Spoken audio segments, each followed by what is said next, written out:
Hey guys, it's me Paco, and you're watching Bad Witch Books. It's me Paco, and we are already doing the September wrap-up. It is so weird to me that it is already October, and that September has come and gone. That month went by quick. Cannot believe that we're already at the last quarter of the year. We got 3 more months left. I am very excited to get into the new year and get the goals set up, but that's not what we're here for. We're here for the September wrap-up. So, in September, look at my handy-dandy reading journal where I got all my stats and stuff. I read a total of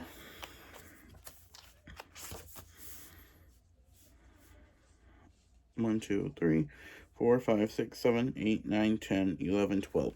12 books. Of those 12 books, 68 hours and 96 minutes were listened to, and 2,172 pages were read. I'm very excited to get into this. So we will start with the books that I don't own. So I read 2 books in a series, and they were an Omegaverse series. The first one was his Sassy Omega, which follows a baker as he meets his he's a tall for an Omega. He's an Omega Panther shifter, and he's a baker. And his mate walks in the room after having a bad day and is kind of an ass in the bakery. And it is a wolf shifter, and he's like this billionaire, and they kind of like butt heads at first, but then they realize they're mates and they have to like work together and stuff like that. And so things happen. And then the sequel is his Bratty Omega, which takes the best friend of the main character, Omega character in the first one, and the brother of the Alpha, and it's an enemies to lovers. And these are all right. These are okay, pretty fun. A 3.5. I was gonna try to do the whole series. Each other book follows one of the brothers of the main character of the Alpha, but the third one had a kink that I just was not into. I didn't want to continue it, and so I dipped out of that series. But like I said, the series was 3.5 at the best, so I didn't think it was worth enough to continue into the series. So now we're gonna get on to the physical books that I've read. So the first book I read this month, you'd think I would have been more organized in how I did it. But you know me, I'm never organized. Of course, my dumbass put that book on the bottom of the list. Pile of books here. But here we go. The first book I read in September was House of Mirren by J.L. This is the book I read for my book club that I go to in person. And this book follows our main character, I'm going to say again, Quell, who she has a secret dark magic, and she's been on the run. Her and mom have been on the run her whole life, and one day she gets separated from her mom, and she goes to the one place she thinks is safe, which is her grandmother's. Turns out her grandmother runs a school for, like, the acceptable magic, and it's a very, like, again, I say, charming boarding school, and she goes, and she tries to hide her dark magic, because she thinks if she can, master the acceptable magic, she will conquer she can hide away her dark magic. So take a glass every time I said in that sentence. But I give this book 3 stars. I don't know if I'll continue on with the series. I might, because the ending was pretty plot twisty, but I did not care enough about the main character reading it. I preferred her debut book, and I need to read that sequel. I'm more likely to finish that series than I am this, but this cover is pretty. So, it was still a fun read, but I just could not get into it enough. I don't know if it was because I read it physically when I wanted to read the audiobook, but I was trying to be on a budget September, and I didn't buy the audiobook. So, there's that. The next book I finished in the month of September was Muse Squad, The Cassandra Curse by Chanel Acevedo. So this book is a middle grade. This was my book club for the Enchanted Forest book club pick for September. And this follows our main character, Gally. She is a middle schooler in Florida, Miami. And she finds out that she is a muse. And she has the power of the muse of epic poetry. And that her job is to basically help heroes. She then is teamed up with a bunch of other muses, 3 other muses, and they have to try to save one of her classmates from the deadly sirens. And it was a fun story. I really enjoyed this. If you are a Greek mythology fan, I highly suggest checking this out, especially if you're okay with middle grade, because this takes, like, the muses who aren't the, like, go-to, like, Greek mythology retelling, and has pretty fun with it. Like, I thought the magic was pretty interesting, and the way they dealt with Greek mythology was interesting in this. I will be continuing with the sequel. I don't know when, but I did enjoy this. This was, like, a 3.5 5, almost a 4-star. Sorry that I yawned for you guys. The next book I read was one of my favorite books of the year. One of my most anticipated books, and that is Vampiro Norte by Isabella Cañas. So, if you don't know what this book is about, it follows two characters, Nenya and Nestor. Who, Nenya is the daughter of a ranchero, Nestor is a vaquero, a cowboy. And he grew up on Nenya's ranch. And they're like grew up best friends. Like Nestor's even like, hey, I'm willing to try to find some money so I can build a ranch next to this and marry you, even though they're like from two different social classes. And Nenya like loves him too. They're both like young teens, and then one day Nenya is attacked by a mysterious creature at night. Nestor thinks she's dead, so he flees into the night, and then he comes back 19 years later, I think, or almost 20 years later. I'm not positive. It's maybe 10 years, or 9 years, I think. It's been a minute since I read this. Comes back 9 years later, and surprised, Nenya survived the attack. She thinks Nestor abandoned her. He thinks she was dead. And they are trying to like there, but also while this is going on, Mexico is being attacked by America because they are trying to get more territory from Texas, and they are like trying to like attacking ranches and stuff like that. So Nenya's father sends are trying to send people to the Mexican army to help fight off the Anglos, I think they're calling this. And Nena, who is a curandera, wants to go and help. And while on their journey there, vampires show up. And it's really good. I heard this is best described as a gothic western. And it was really good. I really enjoyed this. Isabel Cañas' writing is like chef's kiss to me. I am so excited. I am anticipating her next book. It hasn't even been announced yet. We don't know anything if there is another book coming out in any type. But I'm like, take my money automatically. I'm hoping werewolves, nothing's been said or done or anything about it, but I'm like, you've already done witches, you've already done vampires, do werewolves next, please.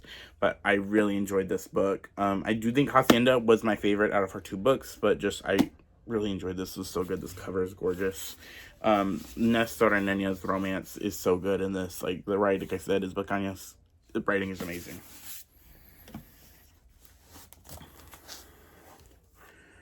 Next book I read in September Reaper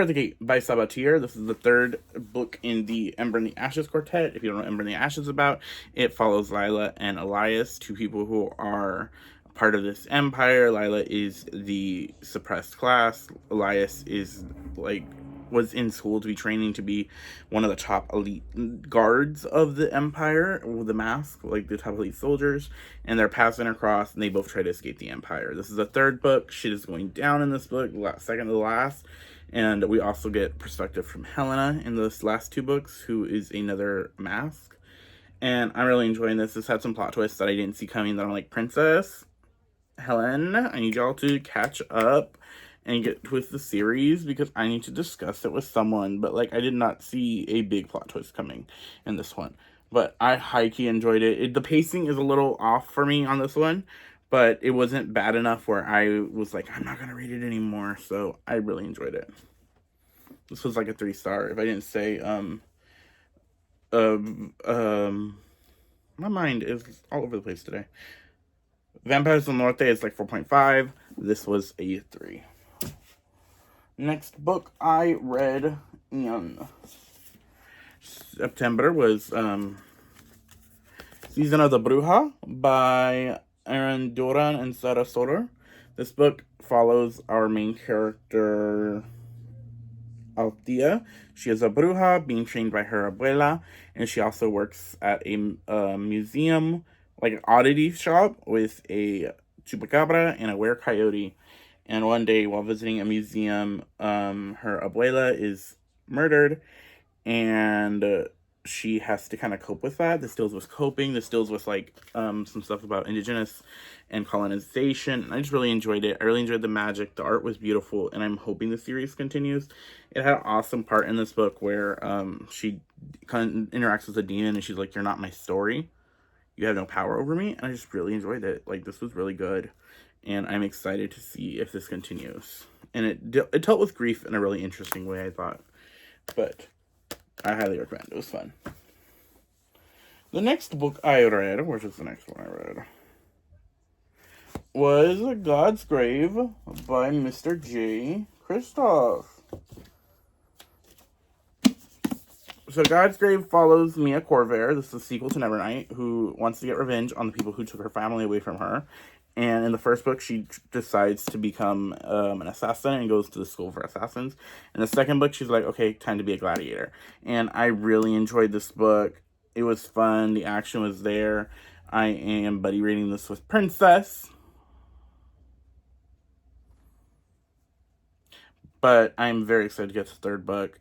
It's Jay Kristoff, so I'm not going to say too much about it. Like, he's popular enough. He doesn't need me to, like, preach it. Like, he's a terrible person, though. We'll say that.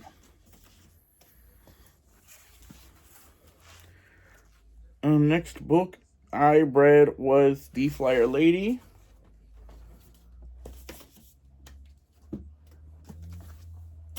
by D.L. Sora.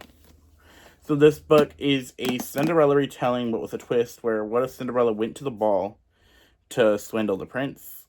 And it was pretty interesting. I enjoyed it. I enjoyed our main character, Ash, Lady Ashlyn. I thought she was pretty fun and pretty funny, like, because she was trying to be very, like, mousy, very, like, sweet Cinderella, but in her head she was like is rolling her eyes at almost everything, and I liked that about her.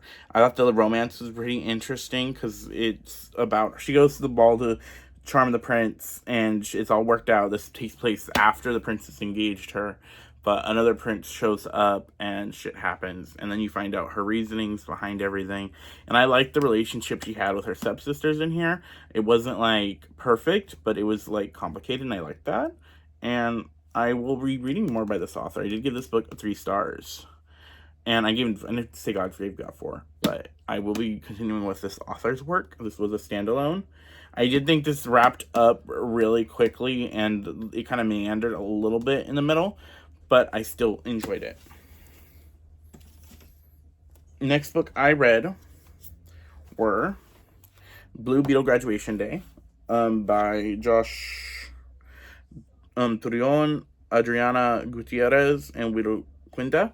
So this book follows Jaime Reyes, who, if you haven't seen the Blue Beetle movie, you should high-key check out, who is a superhero who's gets his powers from the scarab that's attached to his body, which is an alien. It was sent by an alien planet to Earth to help conquer Earth, but Jaime Reyes kind of got it and bonded with it, and like with the power of will and friendship and everything like that, they saved the day. But in this book, shit starts happening to the scarab again, and there's like a transmission from the Reach, which is the alien empire that this the scarab comes from. So all the other superheroes like Batman and Superman, like, hey Jaime, we're gonna put you on hold.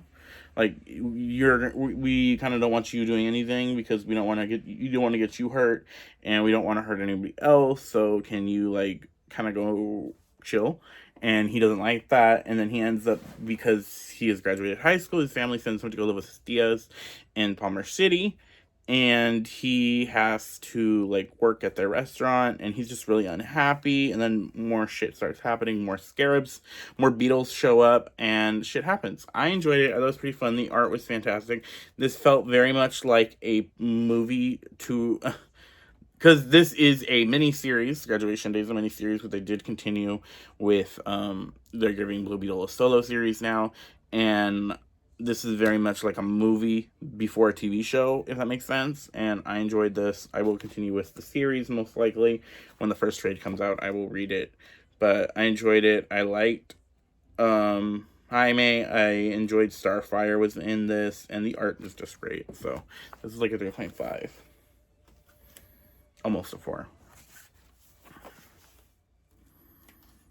Next book was, I don't know why I'm looking at it, I only got 2 more books, and I know the order I read them in. The Atlas 6 by Olivia Blake. So, this book is really popular. And this is a Dark Academia book. And this was a part of my 3 for 23, which also Reaper at the Gate was. But this book follows 6 people, magicians, witches, who are qualified for the Secret Society entrance to join.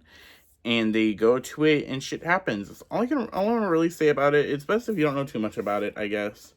But I enjoyed this. I was nervous about getting into this because it's so popular, but from the second one, I was hooked.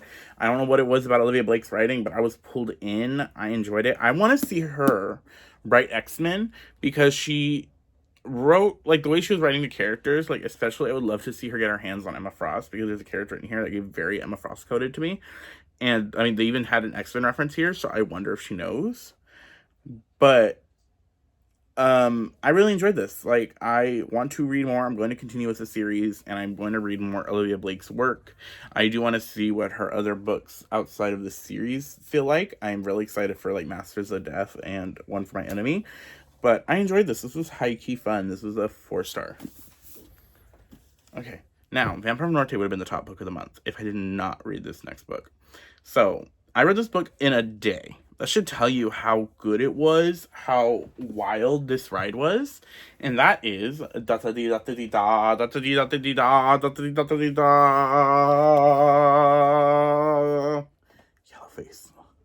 by my Arf Kwong. Are we surprised that I loved Arf Kwong's writing? No, because like I said before, Arf Kwong can hit me with her car, write me a I'm sorry note, lol, and I'd say thank you. Because her writing is that good. Like, amazing. This book, if you don't know, follows June Hayward, who is a struggling author, and her bestie, Athena Liu, I think is her name. Yeah, Athena Liu, who is her friend who they both went to school together, like college together, and they are both writers. But the difference was that June's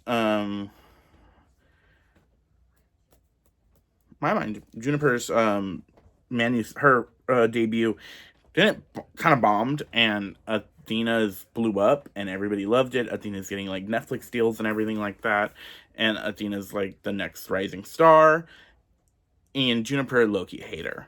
And one day while they are celebrating Athena, Athena chokes and dies on a pancake at Athena's apartment, and Juniper is the only one there.